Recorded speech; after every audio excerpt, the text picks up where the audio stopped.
Hi, my name is Raleigh Aiden Johnson, and in conjunction with Dr. Katherine Shaw and Dr. Jennifer Lynch, I would like to tell you about our project, which was using standard reference materials to improve microplastic methods. Plastics have been observed in the marine environment since the late 60s and early 70s. As time has gone on, interest in researching microplastics has grown exponentially. Due to this exponential growth, there is yet to be established protocols for extracting and quantifying microplastics. One way to remedy this lack of standardization would be to establish a standard reference material with known microplastic concentrations so that methodologies could be tested for their accuracy and consistency.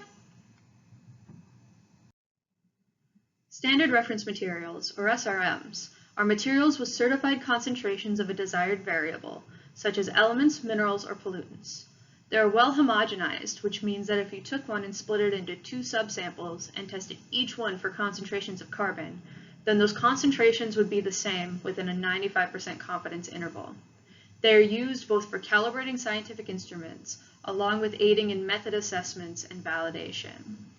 Over time, certifications for SRMs have been updated to include emerging environmental contaminants. Being able to update an SRM certificate to include microplastic concentrations would be of great benefit to the microplastic research community. The SRM chosen for this project was NIST SRM 1941B, Organics in Marine Sediment. This sediment was taken from Chesapeake Bay in Maryland and had been certified for organic contaminants such as PAHs, PCBs, and pesticides. The goal of this project was to see if SRM 1941B would be a good candidate for updating its certificate to include microplastic concentrations. For our methods, the first step was to split the sediment into 3 subsamples, or replicates. These replicates were then weighed and put into an oven to dry until they reached a consistent mass. Next, each replicate went through a density separation process using a novel density separation device, or DSD, created by Dr. Shaw. This DSD has 2 chambers, and I would be happy to answer any questions you have about this device during my questions session. We use sodium polytungstate, or SPT, as our high-density solution, and filtered the density-separated material onto gold filters for analysis. We ran analyses on the density-separated material using a microFTIR, which measures the wavelengths that pass through or reflect off a material. The visualization of this transmittance and absorbance is called a spectra. Spectra are like fingerprints for different materials, and they can be used for identification of unknown substances. Once again, if you have more questions about this process, I would be happy to answer them during my question session. What we found was a variety of different materials from the density separated material, but very few plastics. These plastics are signified by this small black line here on replicate 1 and replicate 3. Replicate 2 did not have any microplastics identified.